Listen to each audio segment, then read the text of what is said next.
Sound check 1 2 1 2 testing on YouTube. We good? I believe we are good on YouTube. Let's make sure we are in on Instagram, TikTok. We got to get the Rumble stuff set up.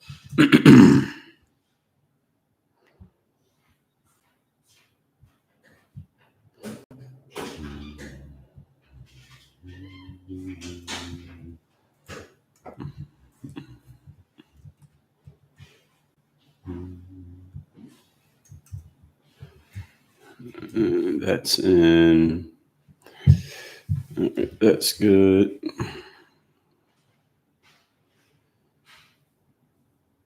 Got all our details on here. All right, we got to start our live event. What's going on? Good morning, TikTok. Good morning on Instagram. Complete post details. I'm over on Facebook, making sure we got everything ready here. Here's they're asking me for more details that I already gave them. Let's get this set up.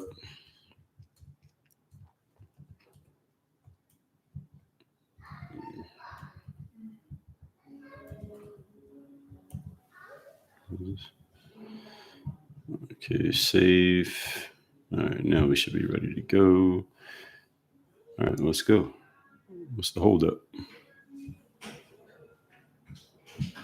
All right, we got to start over again. Wait a minute. Good morning over there on TikTok and IG. Give me and YouTube, Rumble. We should be good. And I'm trying to get this live started over on Facebook. Facebook is sending me on a runaround here when I keep putting in the information, and it's delaying me.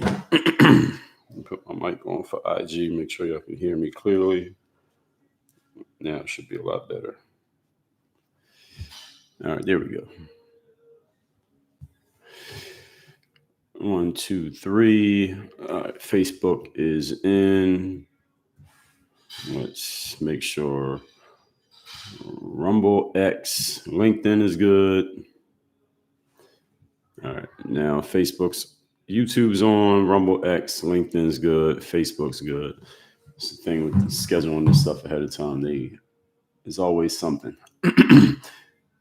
I think I was talking about this. Where was I talking about this? I think it was on my podcast that I called Masterclass. I was talking about this yesterday. If someone can create an app, any of you tech wizards out there, someone can create an app where you could just go live on all the platforms all at the same time with one click of a button, so I don't have to set up a bunch of them all at once.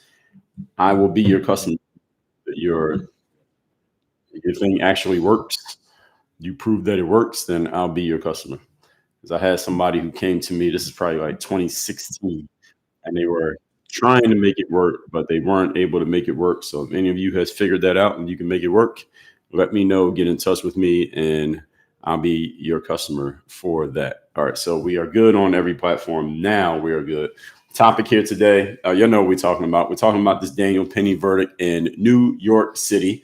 The person who lost their lives, a guy named Jordan Neely, black guy who liked to, according to the pictures and the stories we've heard, he liked to impersonate Michael Jackson, and people who are talking about him in a positive way as if he was just a random victim. They are talking about how he just impersonated Michael Jackson. Then the other people are saying, you got people on the other side of the aisle saying that Daniel Penny was a hero. For those of you who don't know the story, I think most of you do know. So it's a black guy who was homeless, basically living in the streets in New York. And he would be on the trains all the time. He was well known to people who rode the train consistently. That you could tell that he was mentally unwell. He had been in the streets his entire life. We're going to talk about how he ended up there. And he would sometimes be threatening or menacing or just somewhat disturbing to people on the train, but didn't always hurt people.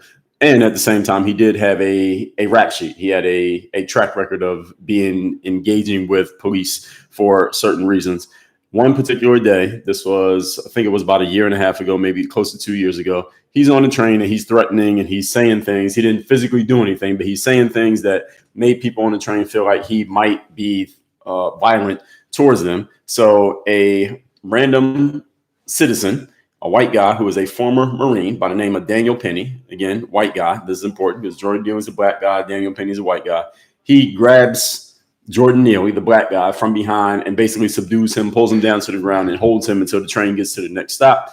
They then contact the police. The police tried to help this guy, Jordan Neely, because at the time he had some substances in his system. And he also, because he was being in a chokehold from this guy, Daniel Penny, he ends up passing away from this whole situation. So Daniel Penny goes to court. He gets charged with some charges that we're going to talk about in a second. And now, just yesterday, the verdict gets announced. He is found not guilty, this white guy, Daniel Penny.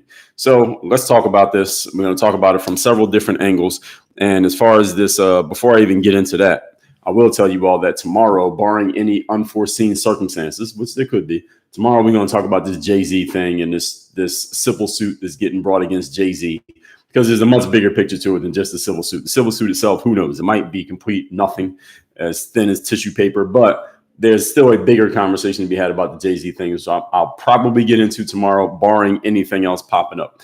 Let me introduce myself for now. My name is Dre Baldwin. Many know me as Dre all day. I'm a former 9-year pro athlete, author of 35 books. I've done 4 TEDx talks. I created this brand called Work on Your Game. What we do over here is work with salespeople, entrepreneurs, business professionals, and people who are ambitious in these spaces, not just the average people, but the ambitious people in these spaces who want to take your game from where you are to where you want to be. I come from the sports world, and our frame is based around same things that work in sports, and we apply them to business and to the professional and entrepreneurship world. You can find out more about that at workonyourgameuniversity.com. So this topic here, Daniel Penny being found not guilty in New York. This is a very interesting thing because in New York, I mean, just this year with Donald Trump being on trial multiple times in the city of New York, he got found guilty a couple times because, and one of the reasons that when you hear people talk about it, they say, well, one of the reasons why Donald Trump got found guilty in New York is because New York is what we call a blue city. New York is a very liberal place, generally speaking. There are certain areas of New York, of course, that may lean more red, but New York, the city, is generally a blue city, even though the state of New York, if you took New York City away, the state of New York is actually very red, if you ever look at the electoral map. But this is interesting because he got found not guilty in New York, a white guy who basically ended up subduing, and then this black guy ends up dying at his hands. Now, the black guy actually, a lot of people don't know the specific details of this case, but Jordan Neely did not die right there in the moment when Daniel Penny was holding him. By the time the train stopped and they contacted police, Jordan Neely was still alive, but he passed away shortly thereafter. So he didn't actually die right there on the train while Daniel Penny was holding him. But we can agree, and one of the reasons why this case is interesting and why everybody's talking about it is that this is a case about race more than anything else. Can we all agree to that? Anybody challenging that point? I think we all agree that this is about race. The reason that this is a subject, the reason everybody's talking about it is because it's a racial subject, because you got a white person who basically ends up, we'll just say, contributed to the lost life of a black person in America, in a place where people are talking about race all the time. We just had a presidential election with a white guy against a black woman of color. We're not even going to get into the is she black argument. Not today. I already talked about that. And it's happening in New York, biggest city in the country, very diverse city in the country. And at the same time, the court system in New York has shown to be very liberal. And we know the district attorney there, Mr. Bragg, we're going to get into him in a second. He is big on prosecuting people who seem to be, it appears, seem to be on the conservative side of things, while at the same time, not doing much to go after any criminals who seem to be black or brown on the left side of things, not actually going after criminals who are doing stuff obviously in the street, but want to go after a white person or a conservative. We're going to get into all that here today. Now, again, as I said already, this is only a topic because Jordan Neely was black and Daniel Penny was white. There are cases like this that happen in America every single day. Nobody cares. Nobody talks about them. None of us even know about them, even though they are happening, simply because the racial dynamic is what makes this interesting. And the fact that it got over to social media and people basically blew the story up. Now, the issue with this, being a black person, now, I come from the city of Philadelphia, PA. I'm based in Miami, Florida now, based in South Florida, but come from the city of Philadelphia, PA. And I come from what most of you would consider to be the hood. And we all understand that in the hood, there are black people who do stuff to other black people all the time. Jordan Neely, by all accounts and what we've read, this guy had a history of police interactions. He had a history of police interactions because in his life on the streets and in the trains, he would do stuff to terrorize everyday civilians who weren't doing anything to say anything to him or bother him at all. We know that this is what he was doing. And we know that in the black community, most of the time when something happens to a black person, is not a white person doing it, it's a black person doing it. Anyone who is black and you're from the city, we all know this. This is not even disputable. It's not even debatable. We're not going to debate it here today.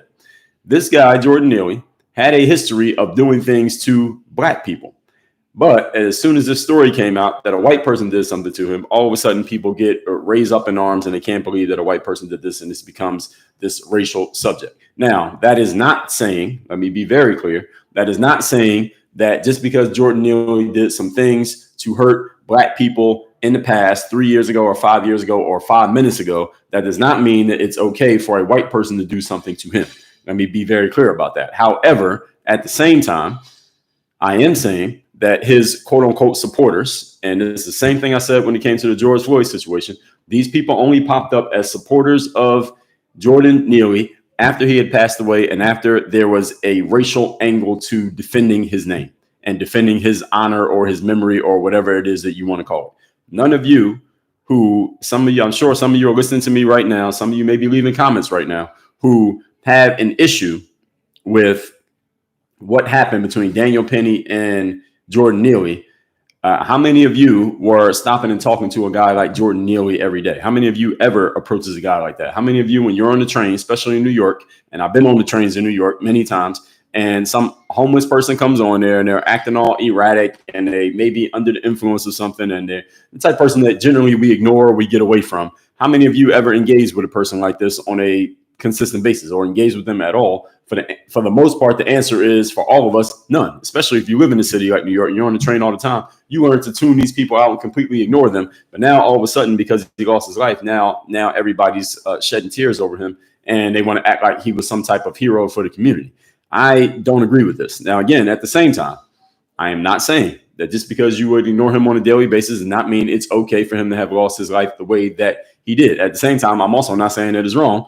And I will say that the verdict that the jury came back with was the correct one. So now I'm on a record with that. All right. So any of you want to get mad at that, get mad at it now, because now I'm going to go further into this. Let's move into Jordan Neely. All right. So this is the black guy who passed away. Soul Art New York said, you live in New York, some of these people are scary. I can understand that, especially, and I'm not a female, but from a female's perspective, I can understand how a man acting erratic on the train can be scary and anxiety inducing for a woman, especially if there's no one around on the train who could do anything to help you if that man decides to act crazy between this stop and the next stop. See, maybe at the stop there's a cop, but while the train's moving, there's no cop. All right, what are you going to do? So let's look at Jordan Neely. All right, going back to his childhood. And I'm going to answer all questions and comments at the end, by the way. So if you have one, I will answer them when I'm done.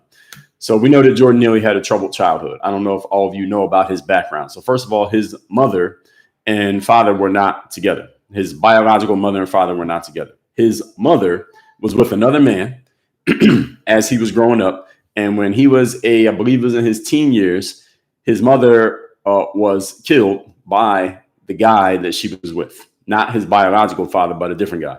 So now his mom's gone. And the guy who his mom was with, he wasn't around anymore. So he doesn't have an adult figure in his life.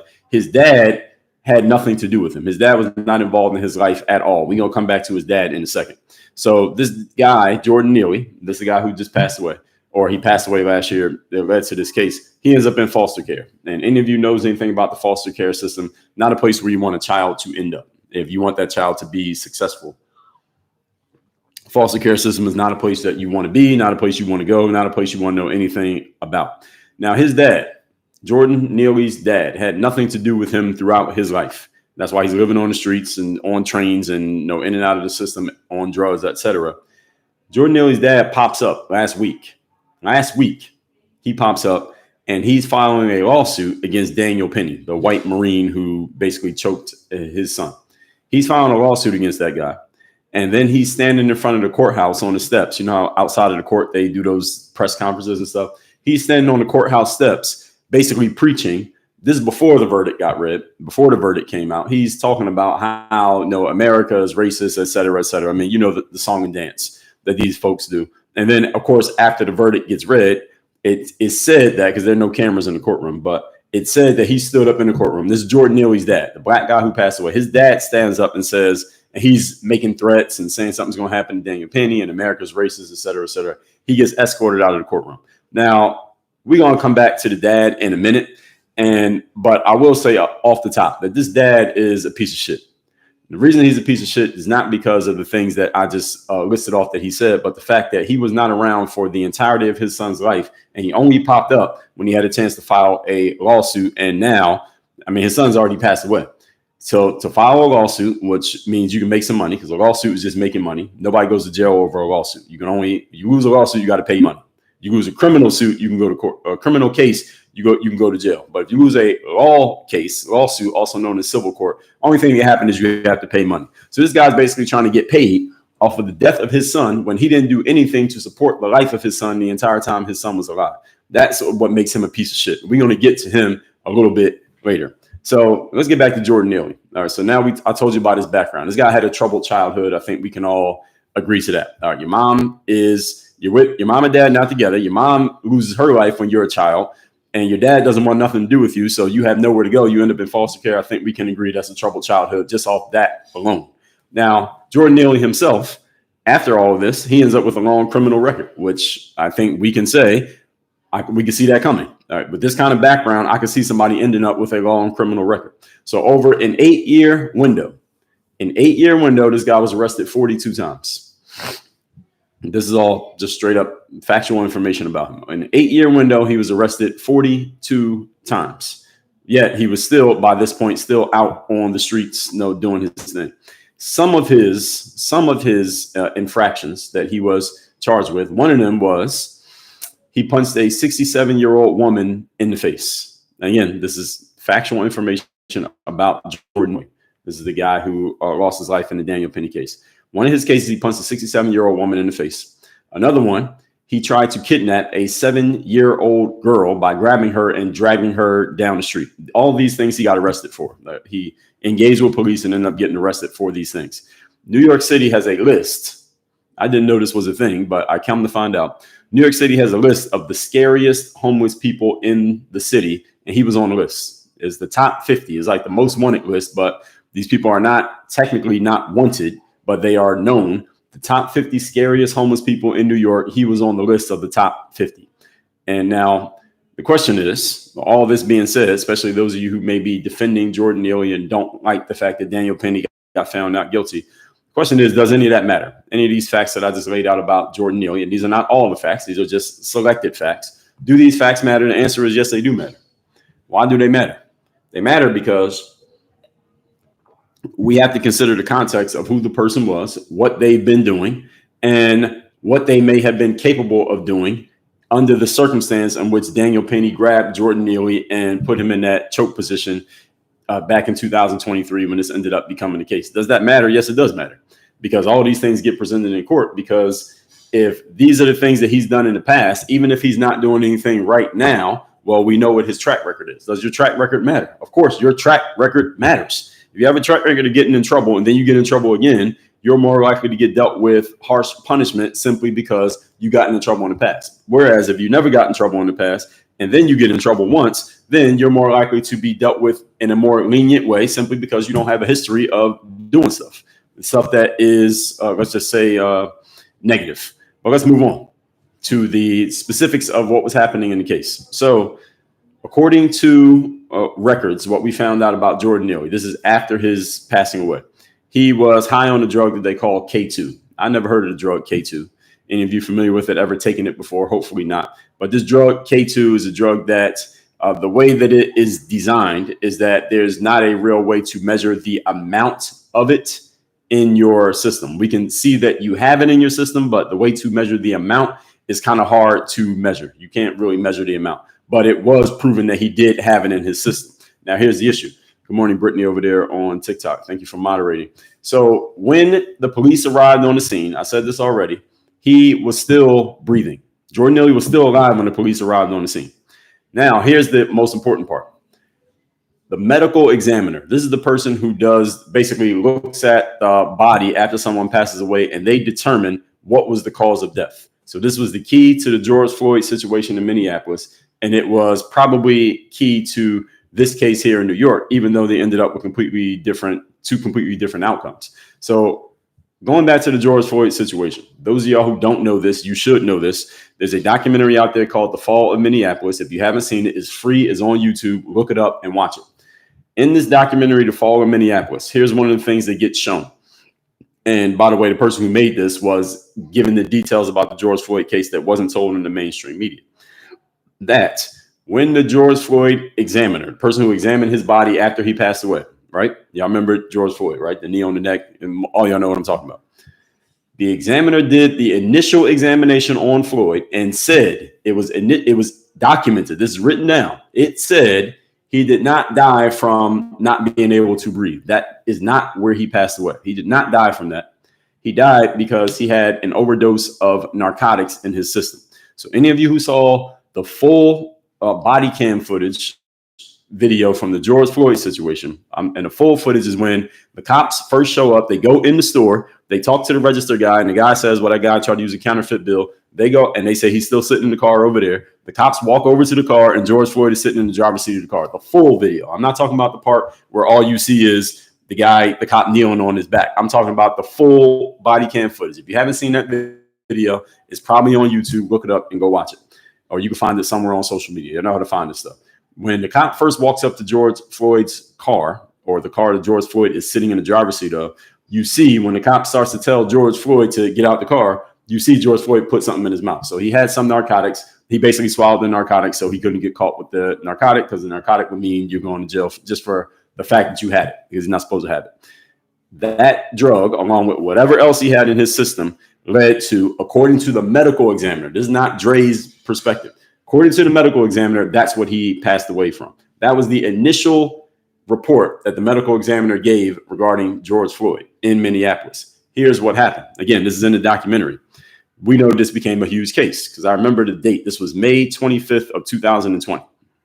Because at that time I was doing live streams on like Facebook. And I remember people were asking me about it. The day the video came out, I saw the video, but it was like an Instagram clip. So it was like 2 minutes long. This is before I was even doing TikTok. And it was like a 2-minute long clip. And I said, I got to see the whole video, because the way the video was filmed, you know, when y'all see a video, something going viral, but the action is already happening when the video starts. I was like, there's no way that's the whole video. I got to see the whole video. And I told my audience then, because people were asking, Dre, what do you think about it? Everybody was asking, what do you think about that video? I said it. And this video is still online to this very day. So y'all can fact check me if any of you cares to go look and tell me if I'm lying. I said, I need to see the whole video. No way is that the whole video. I need to see what happened before that, to where, because all we see in the viral clip of George Floyd was George Floyd laying on the ground with his hands cuffed behind his back. He's saying he can't breathe. And there's a white cop kneeling on him. And then there's a bunch of people standing around saying, don't kneel on him. He's saying he can't breathe. What are you doing? What are you doing? And it looked terrible. I said that day. I said, this don't look right. But that ain't the full video. I need to see the whole video. And when I saw the whole video, it made a whole lot more sense, because, again, George Floyd said he was still standing up, getting out of the car, and the cop said, go stand against the wall. And George Floyd said, I can't breathe. All right. So he was saying that before he was even on the ground. Again, if y'all didn't see the full video, please go watch the full video. So anyway, the medical examiner, Minneapolis, I'm still talking about George Floyd.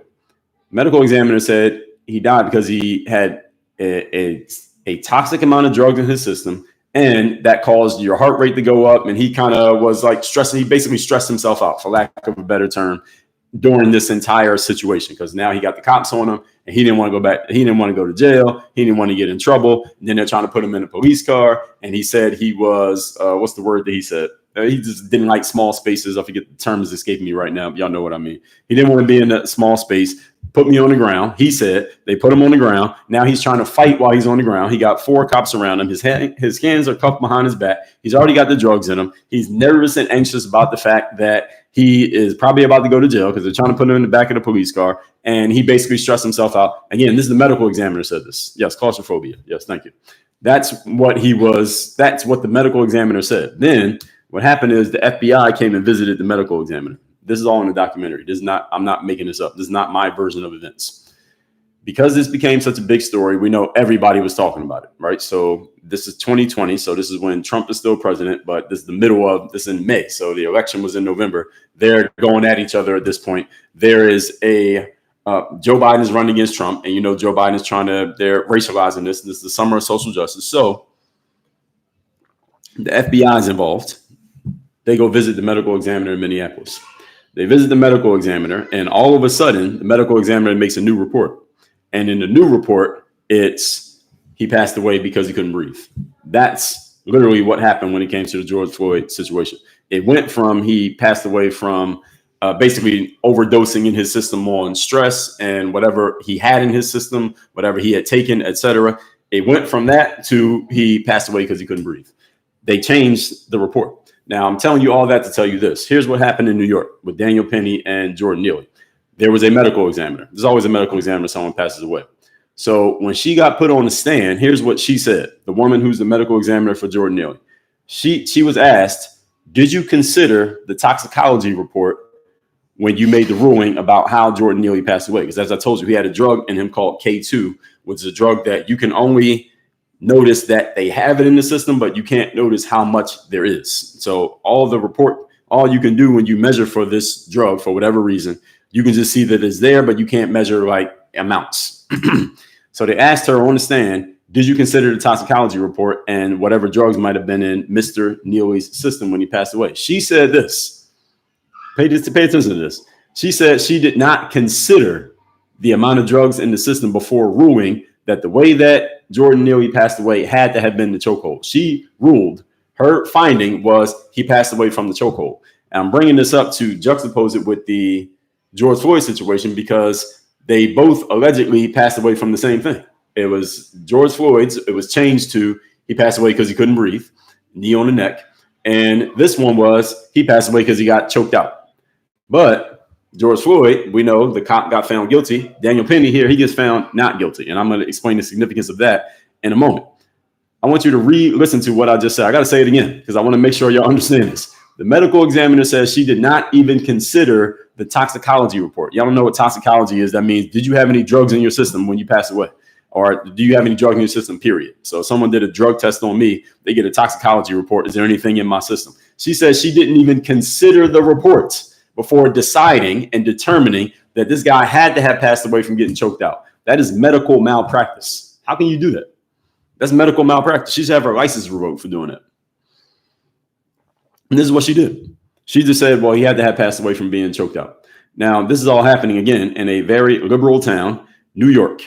Just the same way Minneapolis is a liberal town as well, the city itself. Not talking about the state, just the city. And this all makes it look really bad for Daniel Penny. So the fact that he got found not guilty, again, becomes very interesting. And we're going to talk about that. Let's continue. Now let's move on to the guy who pushed this whole thing to happen, Mr. Alvin Bragg. Y'all know who Alvin Bragg is. He's a black guy who runs the part of the court system in New York City. He was one of the guys who, along with Letitia James, they basically campaigned on, we're going to go get Donald Trump. And they did go get him. They went and got Donald Trump in 2024 as part of this whole process to stop Donald Trump from being able to run for president. And they succeeded. Actually, Letitia James succeeded by getting Trump found guilty. Alvin Bragg succeeded by getting Trump found guilty, yet it still didn't stop him from winning the election. So they won the battle, but they lost the war. Alvin Bragg is that guy. All right, he's in New York. He wasn't there just for Trump. That's what he's known for, but he has other jobs in New York. He's the guy who got to decide what charges to put against Daniel Penny, this white Marine who allegedly choked out Jordan Neely. He got to decide what charges to go with. So now here's what y'all got to catch. So pay attention to these details. So first of all, they came with multiple charges. One of them was criminally reckless homicide. Criminally reckless homicide. And there are different levels to this stuff. So reckless homicide basically means you were basically trying to do a certain thing. You did a little bit too recklessly and the person lost their life for it. That's the charge. If I had to explain it in common language, that's basically what the charge is. Then they had that charge. They also had criminally negligent homicide. So recklessness and negligent are different. Recklessness means you're doing something wild and you went a little bit too far, something bad happened, i.e. life was lost. Criminally negligent means you were doing something you weren't trying to make something bad happen, but something bad happened anyway. So the negligent is a lower level than the recklessness. And again, I'm keeping this very, very simple. So any lawyers listening to this, don't get mad at me. And no, I'm not a lawyer. A lot of people ask me if I'm a lawyer. I'm not, but I'm gonna start lying and telling y'all that I am. So it's a lesser charge than criminally negligent homicide. So they have both charges, right? Alvin Bragg charged Daniel Penny with both. So he had two charges. This criminally reckless homicide, criminally negligent homicide. These are two charges he was fighting with. So last Friday, what happened is the jury was going to deliberation, and we know the jury is 9 people, and the jury comes back to the judge after some deliberation, and they say, we cannot come to a conclusion, because those of y'all know how the courts work. A jury has to be unanimous. So that means all 9 people have to have the same conclusion. It's not like 5-4 or 6-3. It's not like that. Everybody has to have the same conclusion, and that's beyond a reasonable doubt. And that's how you end up with the outcome. So the jury comes back and says, we can't come to a conclusion. And what that means is at least one person is not agreeing with the rest of the jury, at least one. It might've been 4, might've been 5. We don't know. But they came back and said, we cannot come to a conclusion, because conclusion means everybody has the same idea, the same belief. The judge is about to send them back to deliberate a little bit more. And what should have happened at that point, is what they call a hung jury. A hung jury simply means the jury has deliberated on all the facts they have in front of them, and we, the jury, cannot come to a unanimous conclusion. Therefore, we get a hung jury. And if you have a hung jury, that basically means the case is over and Daniel Penny gets to walk free. And again, I'm keeping this very simple. The judge now sends them back to deliberate a little bit more. They come back and they say, we still can't figure it out. So here's what the district attorney does. The state of, or the city of New York, they come back to the judge into the courtroom and they say this: well, hey, if the jury can't decide on this charge of this reckless homicide and negligent homicide, how about, Mr. Judge? I don't know if the judge is a man or a woman. How about, Judge, we just take the reckless homicide charge off? That's the bigger charge. Let's just remove that from consideration, and let's just have the jury consider the negligent homicide charge instead. Just one charge, the lesser one, instead of the bigger charge. They said, how about we just change it? And the judge okays this, and he sends the jury back to go and deliberate just on the lower charge. This is, first of all, that's not something that normally happens in court. You can't just go to the court and charge somebody with a couple crimes and then say, oh, well, the jury can't come to a conclusion on the 2 crimes that I'm charging this person with. So you know what? Why don't we just take one off? Let's just act like that didn't happen, and then let's just charge with the other one. That doesn't happen. You can't just do that in court. How is that? How are they even allowing this to happen? Now, I put this on the judge. Now, Alvin Bragg is the district attorney. Their whole job, and again, this is the reason why I told you all last week when we were talking about the legal system, do not get yourself in the justice system unless you want to give up a whole lot of your money, or unless you actually have money to give up. Don't end up in the justice system, because the prosecution, and Alvin Bragg is part of the prosecution side, they're part of the state, the government. Their job is to get as many criminal cases and convictions as possible, because that's the scoreboard for them. The more convictions you get, the more you win. And any of you didn't know, that's the way the criminal system, that's the way the legal, quote unquote, legal system works, is that they want to find as many people as possible, charge them with crimes, get them convicted of crimes, because every conviction is like a notch on your belt. If I'm a district attorney, the way I move up in my career is to get more and more convictions. The more of them I stack up, I look better than you. So if I get 100 convictions and you get 80 convictions, I'm better than you because I got more convictions than you. Now, does it matter that the 20 extra convictions that I got are people who were actually innocent and people who got overcharged for crimes that they didn't even do, or people who I got to plead guilty to things just because they were broke and didn't have money? Does that matter? No. On the scoreboard, it doesn't matter. This is the reason why you want to stay out of the legal system, because they will charge you with shit just so they can move their own careers up, having no consideration for what it actually does to or for you in your life and whether or not you are actually guilty or not. All they care about is getting stats. Any of you seen the TV show The Wire? If you saw the TV show The Wire, you know this is how it basically shows you the inside of how the legal system works. And even though The Wire was not a documentary, it was a drama. It was acting.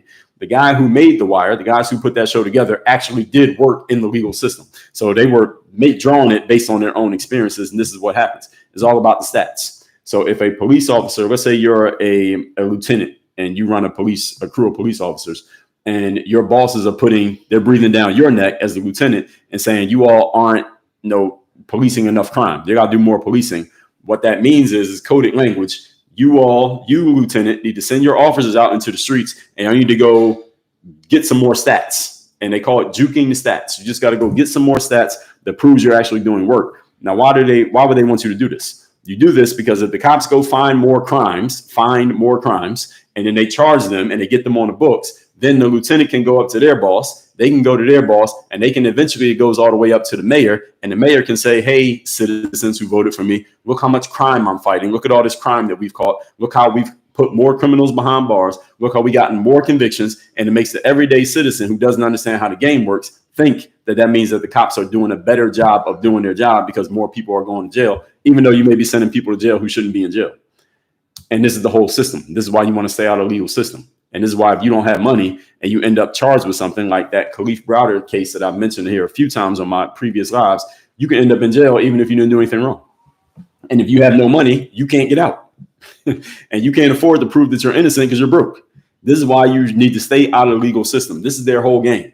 And this is why I'm not a fan. I don't trust anybody who works on that side of the courts, people who work as prosecutors, district attorneys. And I'm not saying that it's that they are as people bad individuals, because it is a job and everybody has bills to pay. But at the same time, when you work as a prosecutor, the way the system is set up, you are working in a system that rewards you for putting people behind bars. That's how it works. This is the reason why a lot of people didn't trust Kamala Harris when she first came out in 2020, when she was trying to run for president. A lot of people weren't feeling her, especially in the Black community, because she worked as a prosecutor. It has nothing to do with her actual record as a prosecutor, just the fact that you have the job. Your job is putting people behind bars. If you don't put more people behind bars, you look bad in the system. Therefore, you can't move up. You can't get the next job, and you don't have a career. So your whole job is to put people behind bars, and not necessarily you're doing it maliciously, but the system is set up to make you have to do it maliciously.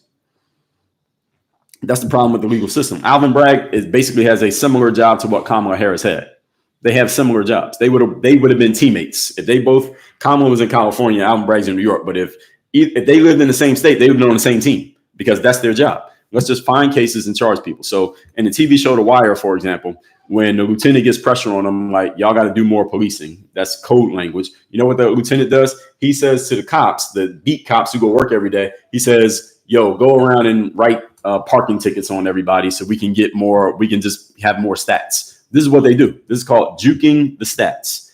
They basically go find reasons to create stats. So if you they will overcharge you for stuff, just so if they can't get you on a bigger charge, they'll get you on a lower charge. So you go to, for example, let's say two people get in a fight in an apartment complex, just a regular little skirmish. Nobody's injured, nothing like that, but somebody decides to press charges. So then when you go to court, because you got charges pressed against you by the person that your neighbor that you beat up in a fight, or you shoved them in a shoving match, and you didn't even beat them up. They're not even hurt, no blood, no foul, but you get charged because they decide to call the cops. The district attorney might try to get you. They may go to the judge and say, well, we recommend that this person goes to jail for a year and they get 3 years of probation and they get a $10,000 fine, all based on a shoving match. That's what they'll do. Now, why would they give you all of that based on the shoving match? It's not because they really actually want you to get all of those things, because if they set the bar all the way up here, this is called anchoring. People do this in negotiations all the time. You anchor a number all the way up here when the number you're actually trying to get is down here. So it's like, if I'm in a negotiation with you and you say, Dre, what's your expectation? How much money you want for this business deal we're going to do? And let's say I wanted to close the deal for $50,000, right? That's what I want. I want 50,000 in my head. I'll say to you, I want 500,000 because I'm gonna set the bar all the way up here. So 500,000 is all the way up here. So if we go back and forth and I compromise down to 100,000, it seems like a deal. It seems like I'm giving you a steal because I compromised down to 100K from 500K. And this is what the law does. They'll overcharge you with shit so that when they pull down to a lower charge, it seems like they're doing you a favor when they're actually screwing you the entire time. So this is what Alvin Bragg tried to do to Daniel Penny. Now, mind you, Daniel Penny is a ex-Marine. I don't know what he was doing for a living at this time. I don't know if he had a whole lot of money, because when he got charged and this became a big story, what happened is, for those of you who don't know, a bunch of anonymous donors came forward to fund his legal defense. So he raised like millions of dollars, or millions of dollars were raised on his behalf so he could afford good lawyers so he could fight this charge. The only reason Daniel Penny is walking free today is because he could afford good lawyers. If he was going to court with a public defender, it'd be a wrap. He'd be in jail right now. and the case wouldn't even have taken that long. Only reason this became what it did is because he could afford lawyers, because people paid for his lawyers. I'm making that point to reemphasize to you all what I've been saying to you when it comes to the legal system. You don't have money, stay out of it. Stay out of the courts. Stay out of court. Stay out of jail. Stay out of anywhere that has anything to do with drawing police attention for any reason, because this is what they'll do to you if you don't have money. If Daniel Penny did not have money, he'd be under the jail right now. And anyway, let's continue. Alvin Bragg then says to the judge, as I just told you, they took away the bigger charge and said, well, let's just focus on a lesser charge. That's not a thing that normally happens in court. All right, you bring two charges, we got to rule on two charges. And if you bring one, we rule on one. But you can't just say, oh, well, let's just act like that one didn't happen now that y'all can't come to something. This is like a compromise he made with the judge, and the judge allowed this. That's the crazy part, is that the judge allowed it. It's not that he tried it, because he's a prosecutor. His whole job is to get cases closed and win. That's his whole job, is to get stats, because then he can move up in his career. Like, same thing Kamala had to do as a prosecutor. Same thing Tish James has to do as a prosecutor. Same thing any prosecutor does, is they got to accumulate these stats. So he was just trying to get a stat. Any stat he can get, he'll take. But the judge should have called him on this. The judge should have checked him and said, no, you can't do that. You brought two charges. We're going to rule on two charges. If you can't get these charges, then it's thrown out and you lose. That's what it should have been. But the judge allowed this. And again, I believe this allowed in New York. How can you get away with this legally? It doesn't make sense to me. Now, again, I'm not a lawyer, but that doesn't make sense to me. So we got any lawyers in here, y'all can let me know. So my next point is this. This is similar to what happened with the George Floyd situation. Again, the FBI, I talked about this when I mentioned the Fall of Minneapolis documentary. Those of you who haven't seen that doc, it's called The Fall of Minneapolis. Please go look it up and watch it. It's on YouTube. It's free. And I believe they have a website of the same name. Just look up The Fall of Minneapolis. Just Google it. You'll find the documentary is free to watch online. The FBI pressured the examiner to change the determined cause of death in the George Floyd situation. And the medical examiner here, she just said, I believe it was a woman. She said, well, hey, we're just going to conclude that he passed away from being choked out. We're not even going to consider the drugs that are in his system. Like, that's crazy. That's medical malpractice. That is legal malpractice. It's completely unethical. And how she was able to get away with just saying this. And of course, a lot of people pointed it out. That's how I came to know about it, because I heard people talking about this when I read about the case. But a lot of you didn't even know that. And let's say this guy gets found guilty. Let's say Daniel Penny had gotten found guilty. All right, that would have been okay. This would have been acceptable. And again, this is the reason why. And I said this when I talked about the George Floyd situation. And I'll say it again on the record, that I believe the officers, because it was 4 of them, right? And the 3 of them got lesser charges, but they all went to jail. All 4 of those cops went to jail for shorter amounts. One cop got like 2 years. Another cop got maybe 4 years. And of course, the main cop, the guy who was kneeling on George Floyd, he got like 20 something years, 23 years that Derek Chauvin got. I believe he deserves another trial. I believe they need to take that case back to court and he should get another trial. I don't believe that trial was done the way that it's supposed to be executed when it comes to due process and everybody getting their day in court fairly. I don't believe that it was done fairly. And he is trying. I've heard that he's trying to get another case. I don't think at that time in the summer of 2020, actually, I'm not even going to say I think, I know in the summer of 2020, the amount of support that Mr. Chauvin, the police officer, the knee on the neck cop from Minneapolis, the amount of support that he was getting then is not close to the amount of support that Daniel Penny got for this one, or the amount of support that even the kid, Rittenhouse with the gun, is not even the same amount of support that he got. Chauvin didn't get as much support because his was the first one. And when everybody saw it, a lot of people were shocked. Even people now who are supporting Daniel Penny didn't know how to respond when that Derek Chauvin video came out, because again, the social media clip, the viral clip, didn't look good for him. Didn't make the cops look good at all. And even I said that when it came out. But once we got all the information, it was obvious what was happening. I believe if he's able to get a new trial, Mr. Chauvin, that Minneapolis cop, I believe he's going to get 10 times the financial support that Daniel Penny got in New York. I think he's going to get 10 times as much support, because now the tide has turned. So now let's continue. What does all this mean? What does all this mean? I'm going to take questions in a moment. The BLM era. I did a whole live on BLM about 3 weeks ago. The BLM era. The race hustler era is officially over. All right, RIP to the race hustler BLM era. It's over. It's over. Why? Because in 2020, you see what they did to those cops in Minneapolis. You see what they did to all of society. It created a movement. Now, the one time I'll say BLM race hustling created a movement was between 2020 and about it was about a 2-3 year run. They had a good 2-3 year run where there was movement because they were able to make a lot of people capitulate on a social level based on what happened in Minneapolis. I believe they got a whole bunch of people to donate money to different causes. They got a whole bunch of people to basically denounce their whiteness for whatever reason, the guilt that they were feeling. They got a whole bunch of people to launch careers and books and speaking businesses and consulting businesses based on talking to white people about their inherent racism. They got kids talking about this stuff at school. They got teachers teaching it to your kids. They were able to do that. So if I'm going to give BLM some credit for anything, I don't agree with the things that they did, but did they do them? Yes, they did. We can't act like that didn't happen. That happened.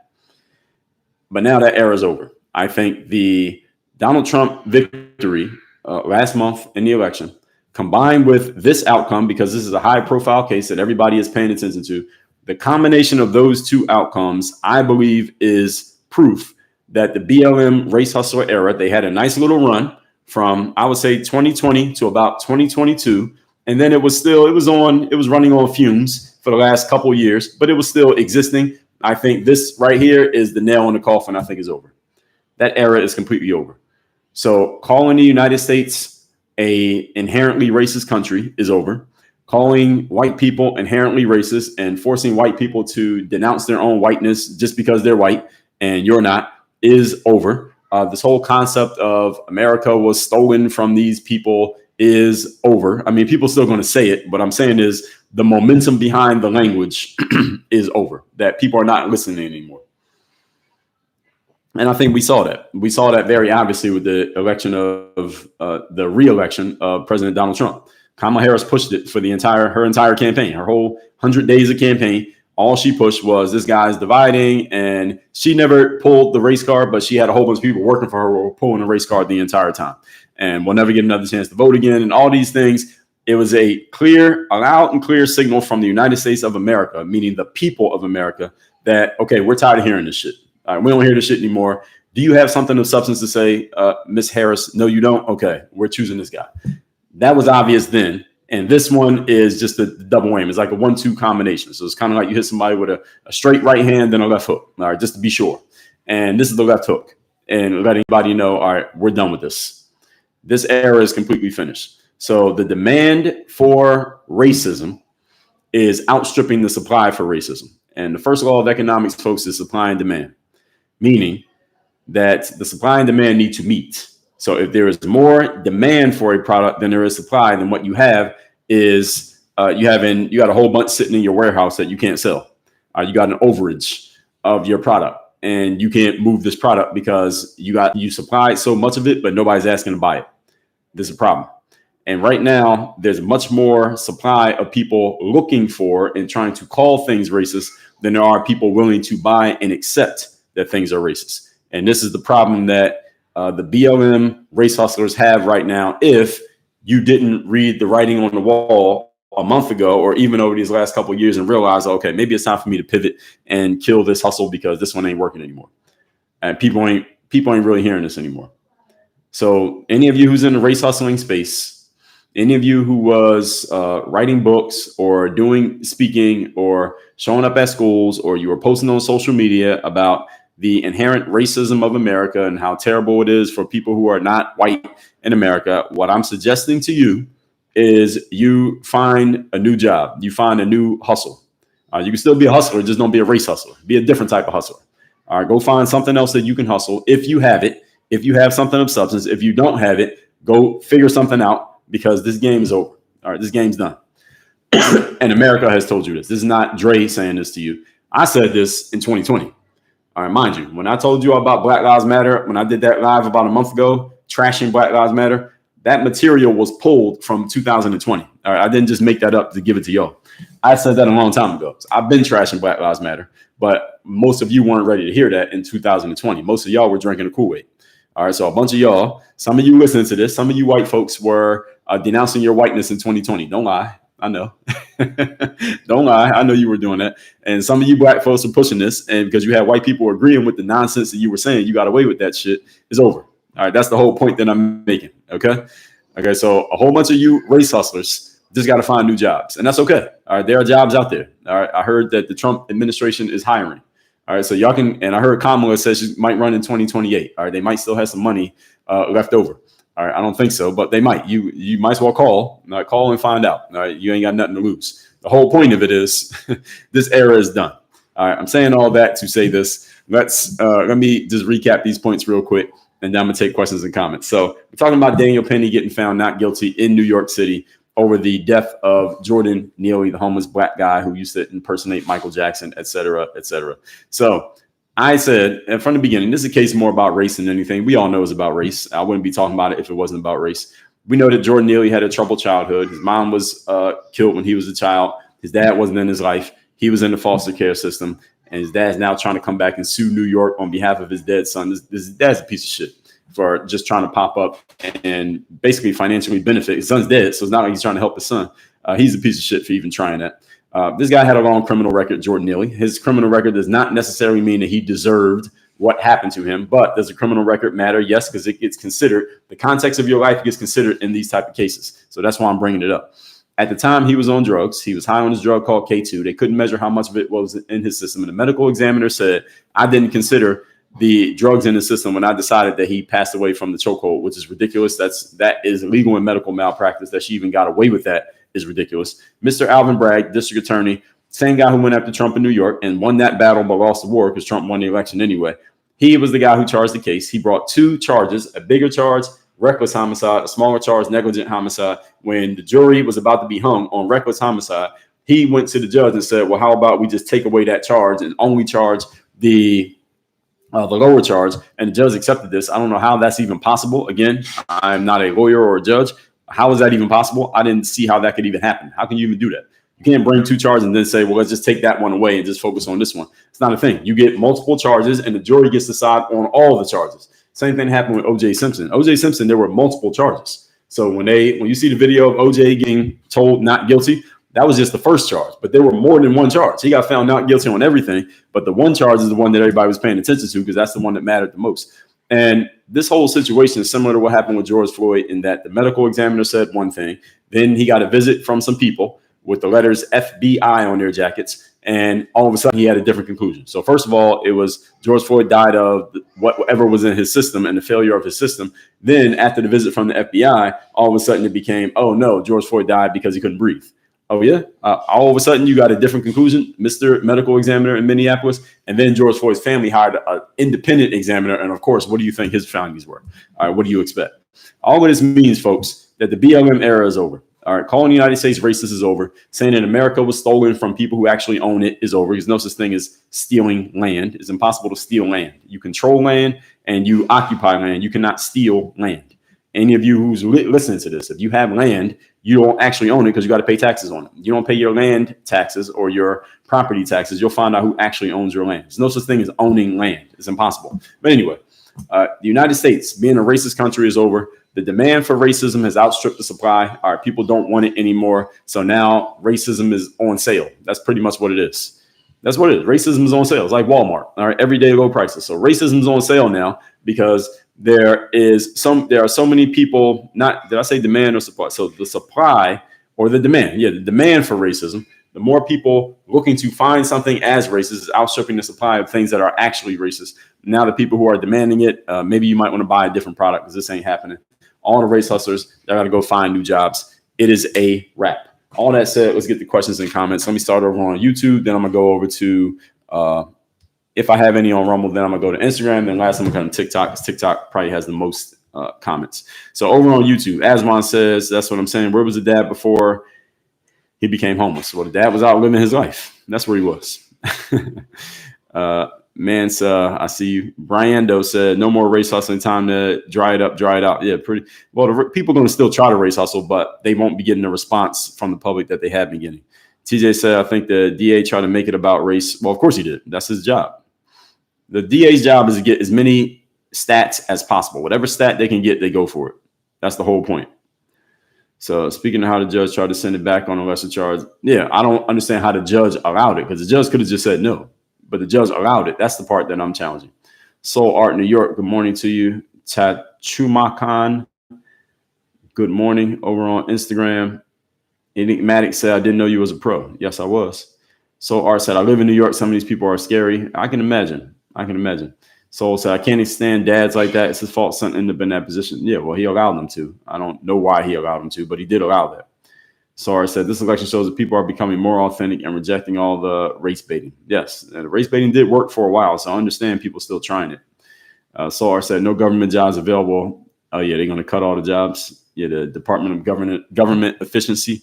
Yeah, they did say they're going to cut up a whole bunch of jobs out, so I understand that. All right, what we got on TikTok? Let's get to it. Brittany, if you see any good comments, you can go ahead and pin them, and we'll get to it. Jennifer said, this is not like Floyd. Well, it is. I told you how it's like. I told you the parallels. And there are many parallels. A person passing away because they allegedly, because they couldn't breathe. The medical examiner being, based on what we know, corrupted in the way that they shared their findings is very similar. Lori said, these judges need to lose their jobs. Same with that examiner. Well, the thing is, we vote for judges. So that's the whole thing. So New York voted for this judge, and they voted for Alvin Bragg. They voted these people in the office. So if people really don't like the judge, they got to vote them out. Fishbait said, other than verbal, my understanding that he did not assault anyone on the train physically. Yes, that is the case. He did not assault anyone on the train, but what he was saying, according to witnesses and Mr. Penny, was that he was saying things like, somebody's going to die today. I don't care if somebody gets hurt. That's the kind of things he was saying. The way he was talking was verbally threatening. And listen, there is a line that can be crossed when it comes to things that people do verbally. If someone is verbally saying that they're going to do something, that is grounds for taking action, even if they haven't physically done the thing yet. That's a thing, and legally, that's a thing. So somebody saying that's still grounds for taking action. So Ariel Inspires on Instagram said, I agree. You can't steal land, but you can bully people. Yes. Well, yeah. How do you think America became America? You can go to war and take that land that other people occupy. Yes. That's the reason why we have the United States of America, because there were other people on this land and settlers came in, they took it. That's what happened. So I agree with that, but nobody owns it. That's the whole point. What I'm saying is, when people say that America was stolen from the Native Americans, well, you didn't steal it because you don't own it. I can only steal something from you if it's yours. It's not yours. You're just on it, and now we're on it, and now you got to go over there. That's how it works. This is how life works. Tony said, do you think BLM will riot and loot in New York? No, because if they were going to, they'd be doing it right now. Again, the air is out of the balloon. All right, the helium is out of the balloon for BLM. Nobody's going to riot and loot. There may be some protesters, but it's not going to be anything like 2020. The energy is gone. The thrill is gone, as they said. So Anthony Card 87. What are you disagreeing with? Jessica said, critical thinking minus emotion is so refreshing. Oh, well, what took you so long to get here, Jessica? I've been doing this for a long time, but I'm glad you found, if today is your first day finding me, then late is better than never. So I appreciate you. Carla Indian said, exactly, that includes Al Sharpton. Well, see, Al Sharpton is damn near retired. Al Sharpton made his money. He's good. It's the new race hustlers. They're the ones in trouble. Al Sharpton can retire right now if he wanted to, I would guess. I think he's still working because he likes it. He enjoys it. I don't think he needs to. But the new race hustlers is somebody who's like 27 trying to race hustle now. They got to figure out their life. Al Sharpton's like 60, 70 years old. He can get out the game. It's the other folks that got a problem. Like the leader of Black Lives Matter in New York. What's that guy's name? Hawk Newsom. I heard him race hustling back in 2016. And he's gotten worse. Because he actually, sometimes he would say a few things that I actually agreed with. But now he's sounding crazy. So someone like him, I think he's going to stick to this game. I don't think he's getting out of the game, but he should get out of the game. If he was asking me my opinion, I would tell him to get out of the game, but I don't think he wants to hear what I have to say. Alan said, it's not legal to hold someone in a chokehold for 10 minutes when they aren't a threat to anyone. Well, who's the judge? Daniel Penny just went to court. Daniel Penny just went to court over doing exactly that. And I don't know if it was 10 minutes. I'm just going off of what you're saying here. And what constitutes a threat? That's the part that that's what the whole case was about, Alan. What constitutes a threat? So is a threat if someone says they're going to do something. If I walk up to you, let's say you're a woman and you're walking with your female friend. I walk up to you and say, B word, I'm about to smack you in your face. Is that a threat? Yes, it is. And would it be justified if a man heard me do that to walk over and get in between me and the woman and push me away and say, yo, you're not going to do that? Now, he just physically touched me, even though I didn't physically touch anybody. Would the man be justified to jump in the middle of that and intervene? The answer is yes, he would. So just because someone didn't physically do a thing yet does not mean they don't constitute a threat. And it doesn't mean that you can't respond. If I'm walking down the street and someone walks up to me and says that, I'm going to respond physically. I don't care if they didn't do anything yet or not. I'm not waiting until they do something. I'm going to do something first. And I got a right to that. You have a right to defend yourself if there is a clear and present danger in front of you. That's legal. That's legal language. Bravo said, BLM, I think, lost credibility when they raised almost $100 million and bought mansions and luxury goods. Well, most of that money, yeah, some of it went to the houses, but a lot of it went to that flag with all the colors. A lot of it went to those causes. Go watch the documentary Candace Owens did. What's the name of that documentary Candace Owens did about BLM? The Greatest Lie Ever Sold, something like that. I believe that's the name of it. Go watch that documentary she did. She explained this. And she did a great job of investigative journalism that nobody else seems to want to do. Jennifer said, guilt for whiteness, LOL. Who of us had a choice of which race we were born into? What a joke. Yes, a good point. JPM said, what about Asian crime? Asian hate crime? What about it? I don't think that's the topic these days.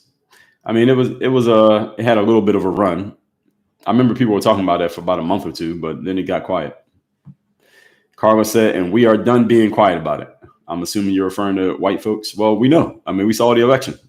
I think the election was a loud and clear response from America, period. Not just white folks, but people in general that we're not buying the bullshit anymore. Because if people bought the bullshit, no way Trump would have won. He couldn't have won if people bought the bullshit. People are tired of hearing it, and they are responding and letting everybody know. Lori said, these ladies that took all the money are broke and need more money. Well, they're not going to get it through the last hustle. They got to come up with a new hustle. Fishbait said he never engaged with no person on the train. Well, if you are loudly announcing that you're going to hurt somebody and everybody hears you, then technically you're engaging with everybody. If you did it, then again, if you did it, what are you saying? Anthony Card 87. I read this comment already. Brittany, if you pinned this, what are you referring to? Anthony Card 87. He says, stop the coonery. Okay. What are you referring to? What did I get wrong? If I got something wrong, tell me what I got wrong. I'm open to engaging with anyone who disagrees with me, but you got to tell me what you are disagreeing with, and I'll respond to it. Jennifer said, people are tired of the racism. Yes, I agree with that. The challenge is what constitutes racism. That's the part. That's the issue. Fishbait said he might have had a violent past, but not this time. Well, have you been listening to anything I've been saying? I already explained that. I went into that. Fish said he was making threats is all. That's all. If someone makes a threat to you, Fishbait, you ain't going to do nothing. I'm going to do something. If you make a verbal threat to me and you are physically in my proximity, I'm going to respond to that. I'm going to respond to it physically. Or I'm going to respond verbally and see how you respond. And if you don't show me that you got my point, then I'm going to respond to you in a physical way. And there's nothing wrong with that. And I can legally defend that in court. As you just saw, Daniel Penny legally defended that in court. So I don't know if you're trying to retry the case here in the comments, Fishbait, but didn't you see what happened? I mean, what part are you missing? Bravo Hotel said BLM lost credibility. I answered that already. So Big Crush said, I appreciate your voice right now. Thank you. Jennifer said, thank you. Please say it again. I don't know what I said, but thank you. How to for Millennial said, get him, Dre. I got him. I've been trashing the race hustle for years, folks. Some of you may only know about it because you're hearing me here on TikTok, but I've been trashing this stuff for years. Carla, Indiana said, and systemic racism. Yeah, that's that phrase. People are still going to be using that. I know that. So Ariel said, race hustle will never be over. Yeah, it will never be over, but it's not going to get the response that it was getting before. Anything for B said, you're the best, Dre. Facts. Thank you. Appreciate it. John Jacob Jingleheimer Schmidt said, correct, bravo. Brittany said, anyone in DEI needs to find a new job before they are out of a job. Well, they're attacking DEI positions in companies and government, and they're attacking it. We'll see what actually happens. Thing about bureaucracies is that things happen slowly, so people might still be able to keep their job for another year or two, or get a nice severance package. Even if your job gets cut, you still might get a nice little severance package where you might not need a job for a minute. So we'll see. We'll see what actually happens. We hear people saying stuff, but we'll see what actually happens. Carla said it was hilarious. Lori said, not me ever. Okay, I get it. Rod said, if you had to put anything else besides all in front of the term lives matter, you're the problem. Okay, I agree with that. I agree with that one. Rod says she went from 1 billion to 20 million in the hole. I highly doubt it. Yeah. The thing about people who are connected to government, and she's highly connected, is that they usually have ways of coming up with funding when they need it. I mean, how much money are they sending to other countries whose names I can't say on this platform? How much money did they send to that country that's in battle right now that starts with the letter U? So somehow, some way, we coming up with money. So they'll figure it out if they need to. Carla said, I wasn't have had black friends since elementary. She told me, girl, if you fall for this, I'm done with you. Well, yeah, I get it, Carla. I believe you. But we can also agree there's some black people who were saying the exact opposite. Let's see. Thank you, Buried Better. Thank you. Appreciate it. So keep cooking, bro. Fish said, did he engage with anyone on the train is my question. I already answered that question about engagement. If you announce something to a train car full of people, you're engaging with everybody. If I get in the elevator and announce something, not saying to anyone specifically, but I announce it, then I'm engaging with everyone if I decide to. Alan said, it's not legal to hold someone in a choke. Already responded to that. Backstepper said, are you open to public speaking, motivational speeches? I'm already in that industry, so am I open to it? Yes, I am. Write the check. You write the check, the date goes on my calendar. That's what I tell anyone who calls me for a speaking gig. Skip Pity said, they do it all the time. That's exactly why they stack charges on people.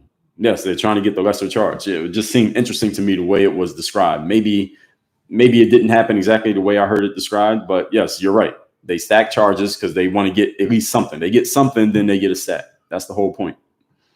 Carla said, that man had the balls to write an If I Did It book. OJ. Well, I think the reason he wrote that book was because he got the civil case against him. So he needed to do something to start paying back that money that he owed based on losing the civil case. So all the money from that civil case went straight to the family of his ex. Jennifer said, I saw that as dad being desperate for a guilty vote. Yeah, or he's just profiteering off his son, which is what made him a piece of shit. It was not even a guilty vote. It's the fact that he wasn't around during his kid's life. Now his kid's dead. Now all of a sudden you're popping up looking for sympathy because you're the dad. That's bullshit.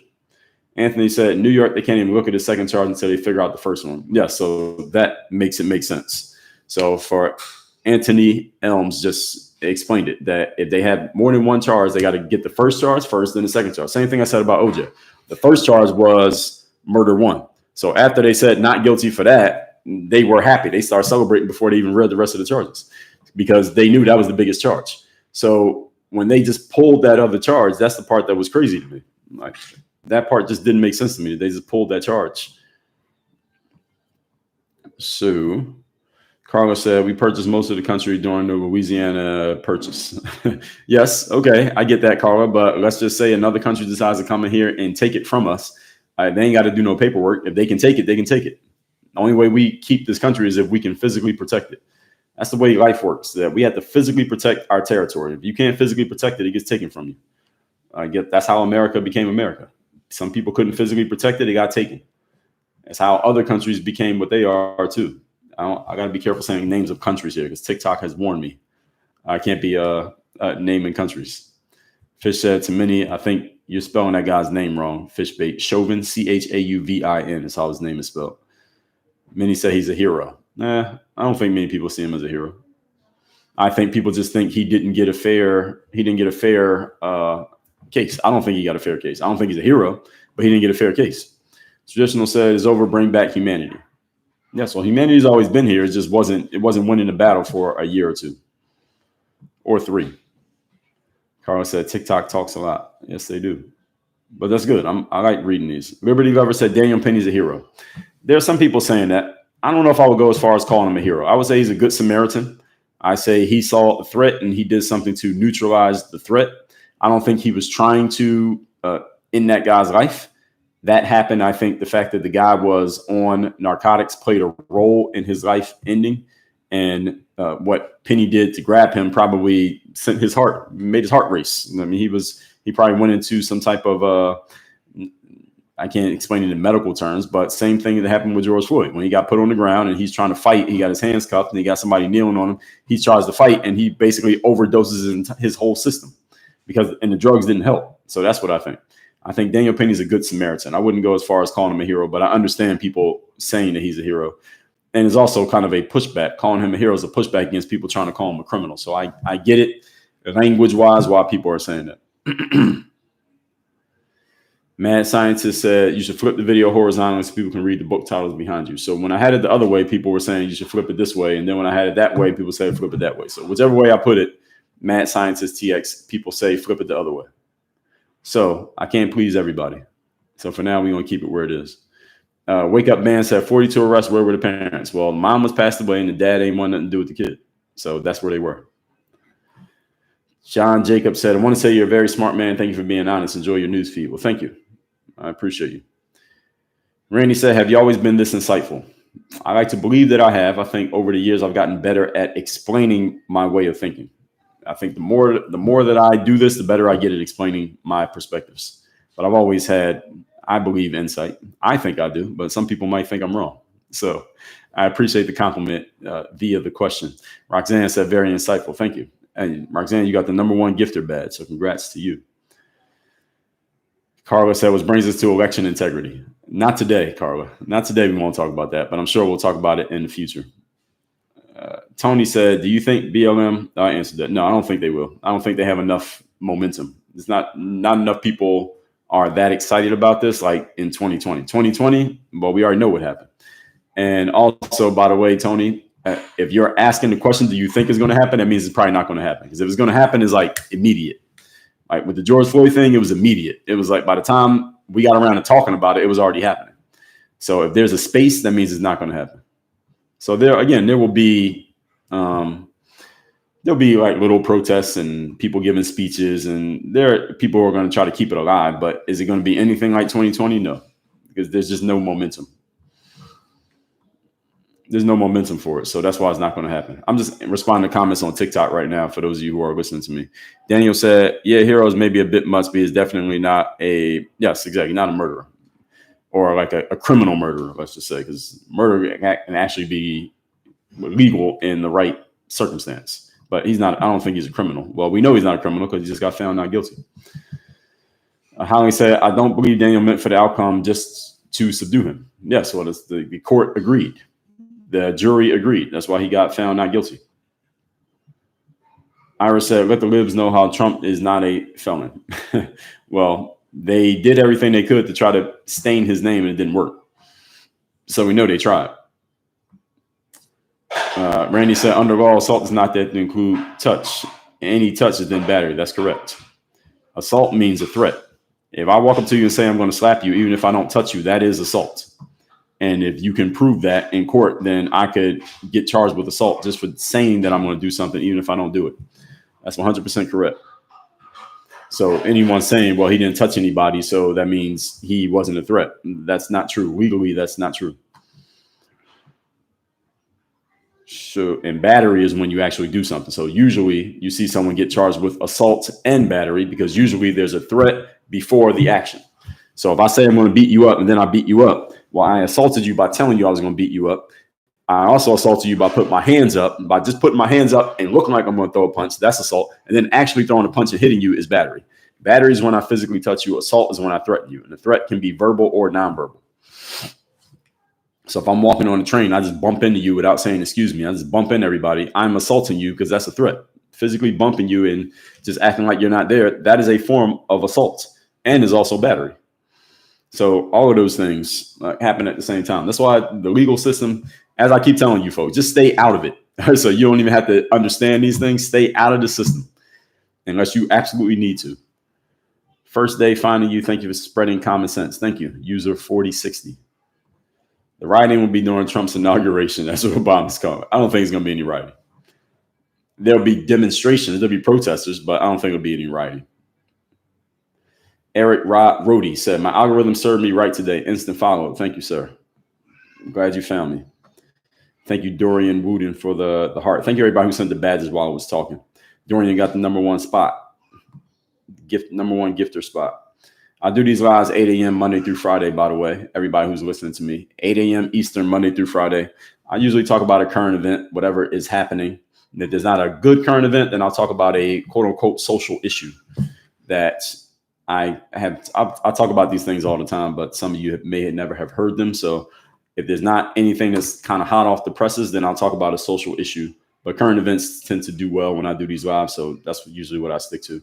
Tomorrow, again, I told y'all this at the beginning. Tomorrow, barring any unforeseen circumstances, I'm going to talk about the Jay-Z thing, the Jay-Z allegation, and what I think about it on a bigger picture level. It's not really going to be about the allegation because it's just a civil suit. And who knows? It could be complete garbage. It might be true.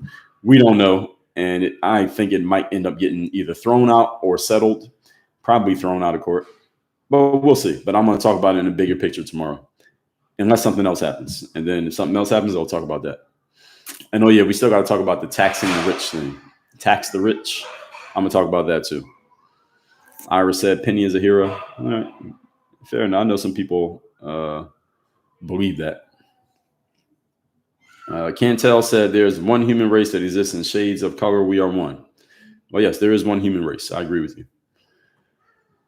Howie said even women of color on that subway said they were scared and felt threatened. Yes, I get everybody. Anybody would feel threatened, especially if you don't feel like you could physically do anything. So Daniel Penny felt like he could physically do something, which is why I understand when people say they feel like he was a hero, because if you put yourself in the shoes of other people on that train, you might think, well, what could I do with this guy? But there's somebody who could do something. They did something. So I appreciate him for stepping up and protecting me from the threat of violence. So I understand it. Now, me personally, I'm a man. I work out every day. I'm 6'4". I wouldn't have felt physically threatened by him. And if I did feel physically threatened by him, I wouldn't have a problem dealing with him myself physically. But if I'm a woman, I would feel physically threatened. And what am I going to do if he decides to attack me? I can't fight him. So I understand why some people would see him as a hero.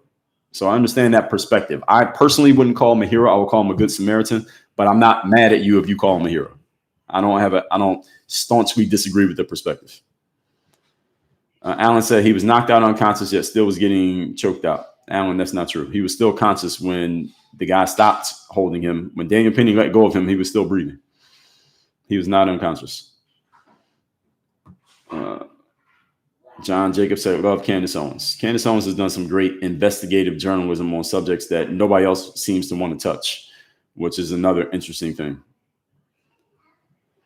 Swan T said, what do you think the knee on the neck guy, his name is Derek Chauvin. That's the officer from the George Floyd situation in Minneapolis.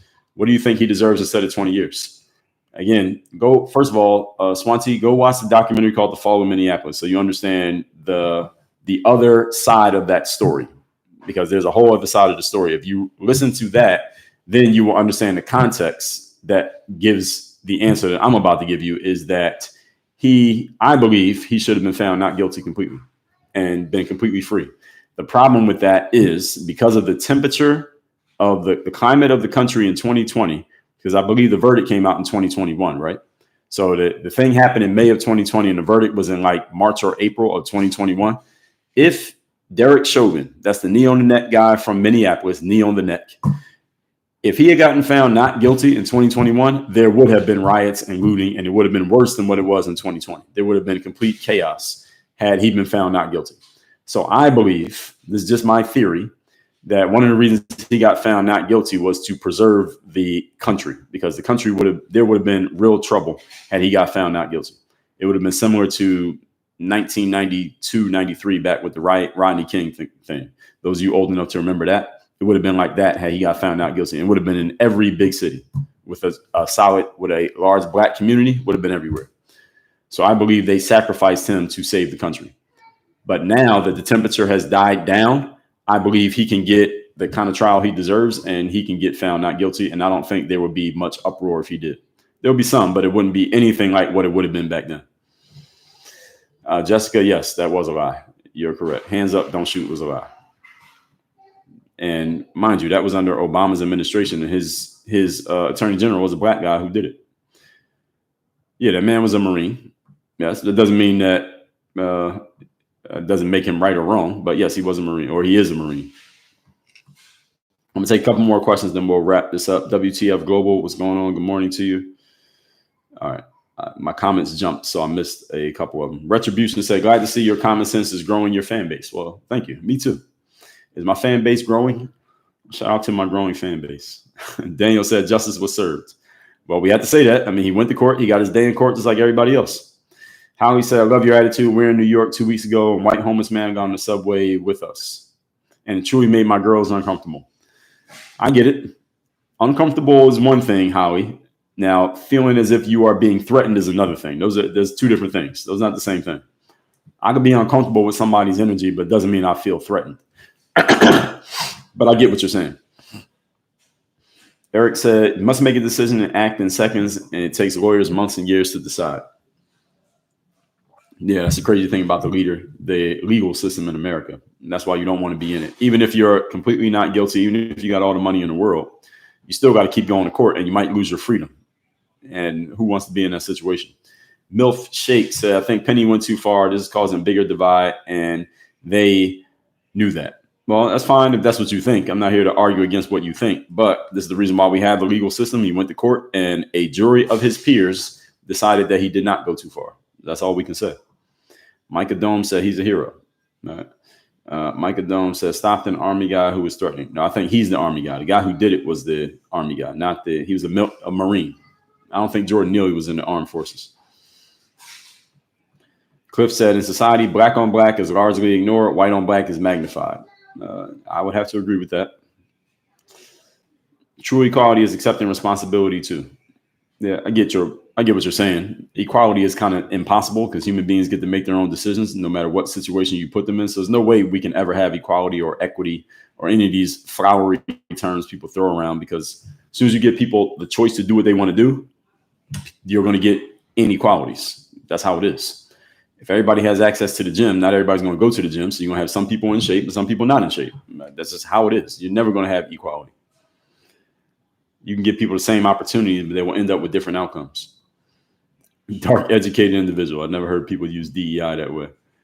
Grumps says, this is a black vigilante. Who are you referring to? Grumps. Daniel Penny is a white guy. Randy said, time to run for office.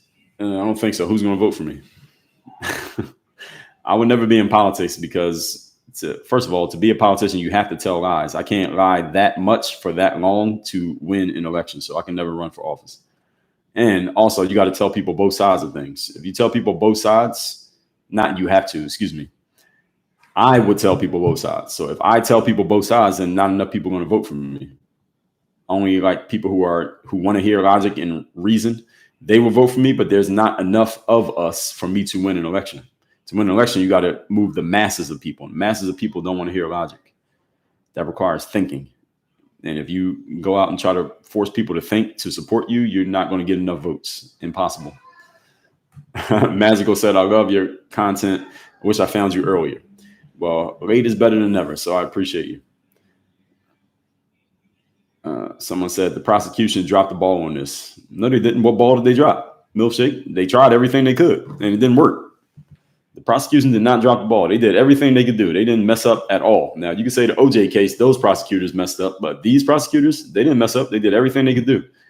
They just didn't win. That's all. Scott said, I guess they didn't look you up. Robert said, where's all the shouting of killings in Chicago?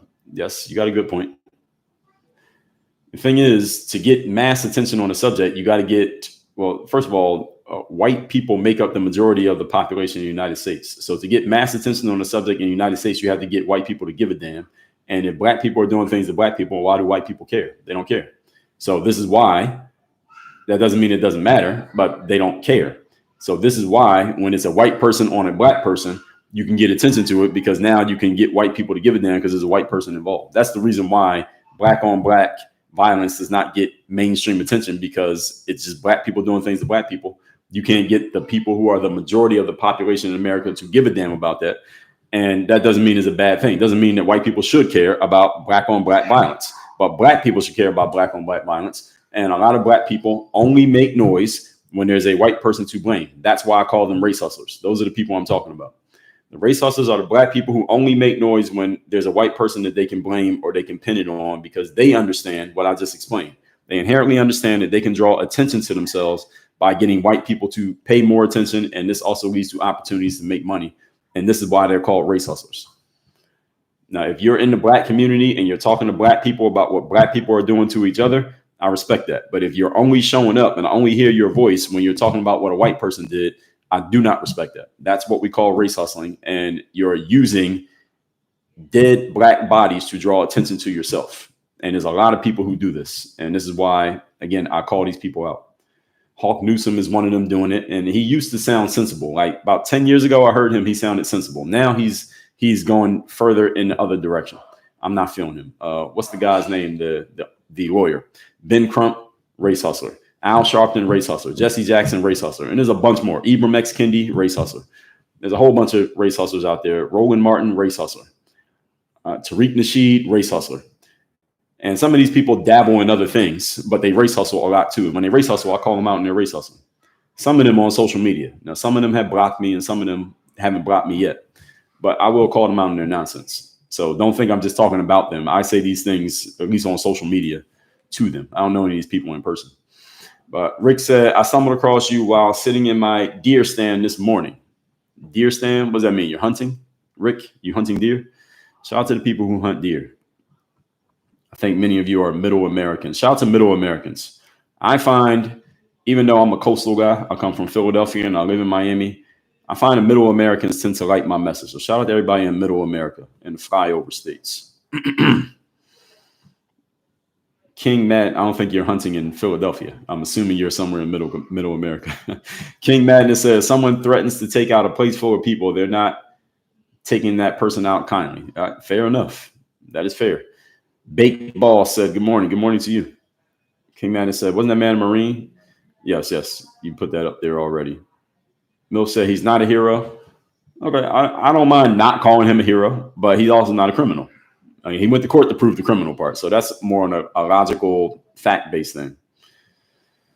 Randy said, what book do you recommend? Give me a subject, Randy. I've read a whole bunch of books and I've written a bunch of books. So what subject? Give me a subject, I can give you a book. Cat Toe said he protected innocent travelers that day. Yes, that's an angle that they took, and it worked. I mean, it worked. Legend Arthur Shop said Penny guilty. Well, he didn't get found guilty. Kev said, I get both sides, but we got to protect the bystanders, women and children. I agree. And here's a thing. Speaking of what happened with Jordan Neely, that in society, I don't know if you ever seen these videos of people do that. Oh, Tamika Mallory, she is a racist. I ain't heard from her in a long time. So I didn't know she was still around. So when it comes to, like, some of you may have seen these videos where people will stage it. Like, it'll be some woman walking down the street and she'll like fall over, or some mugger will come and steal her bag. And they're all actors. It's not real, but they do it just to see, is anybody going to do anything to help them out? And in big cities, you'll find that a lot of times people won't do anything. They'll see something happen to a person. They'll just stand there and watch them and just keep walking and act like they don't see it. And that's the whole thing. Like, there was a country song that came out like a year ago. It was called Try That in a Small Town. You remember that song? And it kind of like drew a lot of attention. I don't listen to country music generally, but it drew a lot of attention because the singer was kind of drawing a comparison. Do this stuff in a big city, you get away with it. You do it in a small town, we're not going to get away with it, because in a small town, it's a much more close-knit community and people take care of each other. They take care of their own in small towns. And I believe in that concept, that in big cities, there's just this disconnect between humans, that you'll see something crazy happening to somebody and you'll just keep walking like it didn't even happen. Daniel Penny is a reflection of a more small town way of thinking, in that if he sees a threat to the everyday person, even though he doesn't know you, he's going to do something to defend you. And I don't have a problem with somebody being like that. Even though I'm a big city person, I understand the thinking. I understand that logic. I understand that approach. And I think it would help society more in general if there were more people like that, because it would deter people who are thinking about doing something crazy from doing something crazy, because they know that every person in there is not like, I got to look out. See, in big cities, if you're about to do something crazy, you look out for cops. And if you don't see any cops, then you figure you could do something crazy and get away with it. In a small town, you got to look out for everybody, because if you do something crazy, the everyday guy who just came home from work, he's going to stop you from doing something. But in a big city, the everyday guy who just came home from work might act like he doesn't even see what's happening. Act like he doesn't see what's happening. That's my experience. That's what I've seen. Cato said race baiters always try to cash in. Well, they're called race hustlers when they're cashing in. Cato. That's why we call them race hustlers. Cato, you're a race hustler when you're making money off of it. All right, you're a race baiter when you're just talking. When you start making money, you become a race hustler. So race hustler is actually a compliment when I call somebody a race hustler, because they actually were able to make money out of what they're doing. John said you need to go to law school. No, thank you. I'm not going to any school ever again. I get your point, though. I take it as a compliment. Thank you. Scott said there are videos out there of people getting off the train explaining how scared they were. Yeah, I know. I get it. And that all got used in court. That's the whole point. Caro Z said, are you an attorney? I'm not an attorney, but I keep telling y'all I'm going to start lying and telling you all that I am an attorney, but I just don't want anybody coming to me asking me to represent them in court, because I'm not legally allowed to do that. I am not an attorney, but I play one on TikTok. That's my answer to that. Roosevelt said, what's the movie? The movie is the Minneapolis one is called The Fall of Minneapolis. The one about George Floyd is The Fall of Minneapolis. The one about BLM is called The Greatest Lie Ever Sold, and that's by Candace Owens. I believe that's behind a paywall on the Daily Wire website. O-Dog on YouTube said OJ didn't do it. It was brutal, suggests a professional hit. Believe it was. Yeah, that's what people are saying. Even OJ alluded to that himself.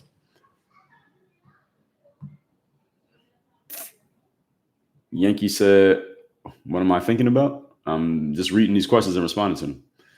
Frey3 says, this popped up on my For You page. I follow. I enjoy common sense. Thank you. Well, thank you, at Frey3. I appreciate so many of you appreciate common sense, logical, objective explanations. That's what I try. That's what I aim to do. Randy said, I hope you have an awesome day. You're an effing genius. I got to go make some money. All right, that's what's up. Shout out to everybody going out there to make money. As long as you're not doing it by race hustling, Randy, do what you do. Appreciate you. Someone said, have you talked about the TikTok ban on a deeper level? No, I couldn't talk about it on TikTok. That'd be a bad idea. Don't you think, Magical?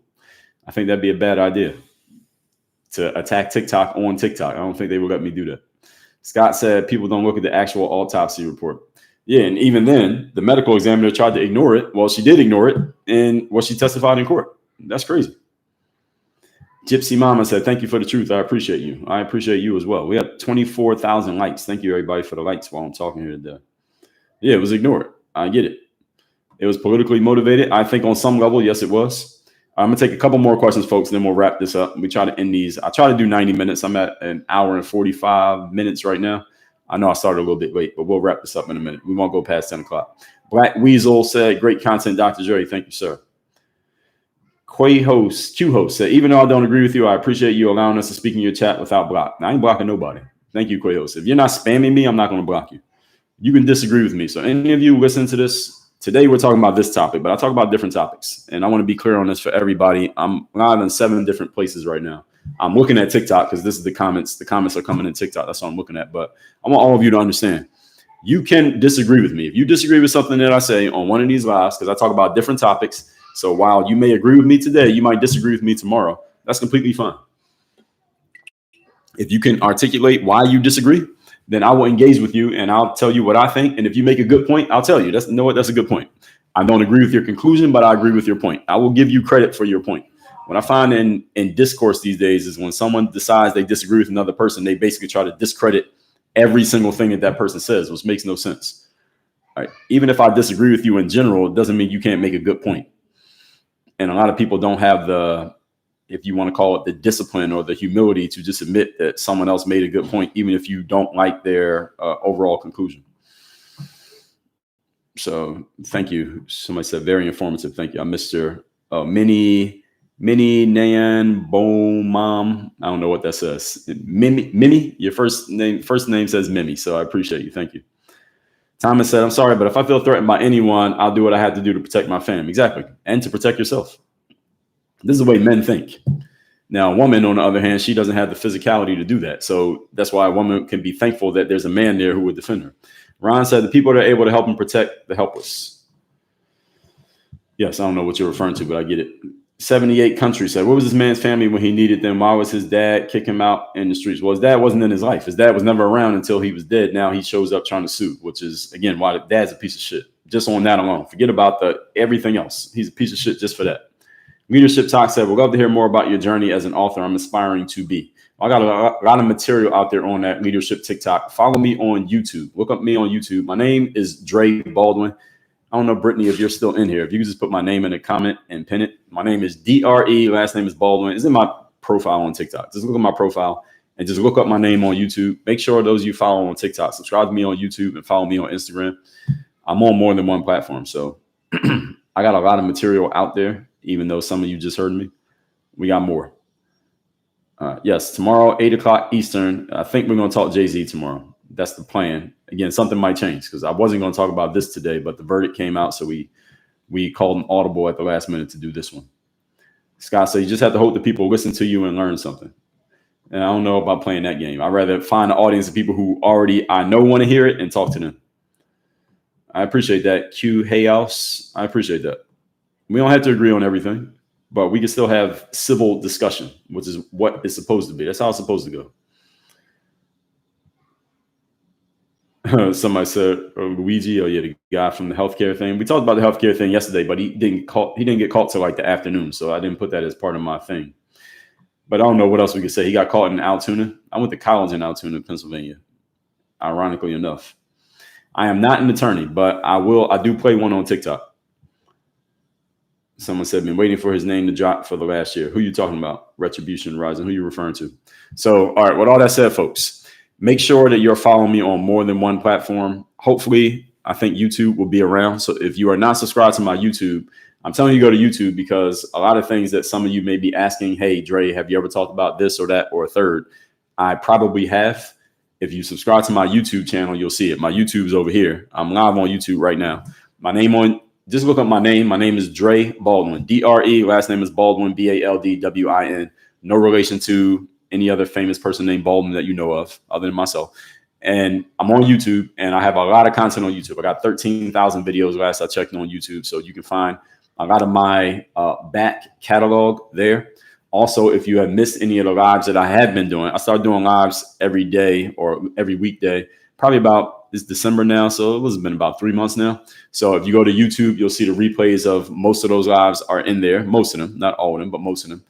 Make sure you follow me on Instagram. My Instagram name is just my name, Dre Baldwin. Of course, if you follow me on TikTok, I'm really talking to people on TikTok. There's more people on TikTok right now than the other apps, but shout out to the people on the other apps who are watching right now. Make sure you follow me in more than one social media platform because y'all know anything can happen on social media. I do my live streams at 8 a.m. Eastern, Monday through Friday on most business days. So I might not go live on like Christmas, but most days I'm live 8 a.m. Eastern. Most of the time I'm talking about current events. So if there's some current event going on, I'll talk about that. If there's no useful current event, then I'll talk about some social topic. Like I talked about BLM. We're going to talk about taxing the rich. That was going to be the topic today, but it got pushed off the front page by this. Tomorrow, we're probably going to talk about the Jay-Z thing because that's a news item that I want to take a different angle on. And anything else that happens. Interesting thing about talking about current events is that you don't know what you're going to talk about until something happens. So if something happens today, then that becomes the topic tomorrow. So I don't know what it's going to be. Sometimes I already know ahead of time. So right now, the plan is Jay-Z. He got charged with a civil case. It's not a legal case.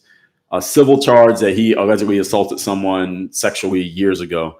Is it real? We don't know. Could it be complete garbage? Possibly. Could it be real? Maybe. But I want to talk about that from a different angle tomorrow. So that'll be probably tomorrow's topic. I keep saying that. Otherwise, folks, I have a podcast. It's called Work on Your Game. It comes out every single day. I tend to like to do things every single day. So those of y'all just catching the pattern here. My podcast is called Work on Your Game. The episodes do come on YouTube, so you can watch the video if you want. But if you just want to listen to it, you don't really need to look at me, because it's really in my podcast, I'm just sitting here just like this, talking to the camera like this. You don't need to see it. You can just listen. You can find it on Spotify or Apple. It's called Work on Your Game. It comes out every single day on Spotify and Apple. That show's been coming out since 2016. So we have over 3,000 episodes of that show. If you want to get just the compendious game on anything that I ever talk about, it is there on that feed. Those episodes are not 2 hours like this. Those episodes are 20 to 25 minutes, usually, maybe sometimes a little bit longer. But that's every day, just me. I don't have guests on my show, no interviews, just me talking 20, 30 minutes a day. It is on Apple and Spotify. It's called Work on Your Game. Let me see if I can show you a picture of it. So it's right here. So it looks like this. So my latest series is How Journalism Destroyed Itself. So I broke down how journalism fell apart. This is the Apple podcast, but you can find it on Spotify as well. Every single day, and you see this is episode number 3,131. So when I say every day, I do mean every day. That's how long the show's been coming out. It comes out. There are no breaks, no holidays. It comes out every single day, and it is on, again, Apple, Spotify, et cetera, et cetera. So that's it. That's all, everybody. I will see you all tomorrow. Topic TBD. Thank you, everybody, for the engagement. Shout out to all the new people following me. If you want to learn more about working with me directly, I'm not a lawyer, so if you need a lawyer, do not call me. Call a lawyer. If you want to work with someone who works as a business coach and a professional development and personal development coach, then I'm your person. That's workonyourgameuniversity.com. The link to that site where you can find out more is in my bio on whatever app you're watching me on right now. Is in my bio on YouTube, LinkedIn, Rumble, X, Facebook, Instagram, and TikTok. So just click on the link in my bio. It goes to workonyourgameuniversity.com. You'll see a video there of me explaining it. You'll see a lot of our social proof. We got a lot of receipts, what we call receipts. That's proof that you've actually done good stuff. We got plenty of receipts. We got years worth of receipts, all for workonyourgameuniversity.com. So if you want to work with me, what I actually do full time is that, not this, but I like doing this because this brings new people into my audience. That's why I do it. And it draws attention. And we are in the attention business. So that's one of the reasons I'm doing it. O-Dog said Jay-Z and Foxy Brown. Yeah, I heard about that too. I heard about that. That's not the angle I'm going to take tomorrow, but I get what you're saying, O-Dog. I've heard that as well. So we're going to get to that tomorrow. Thank you, everybody, for your time. I don't want to take you past 10 o'clock. Everybody get to work, get to doing what you got to do for the day. I will see you all tomorrow. We out here. Work on your game.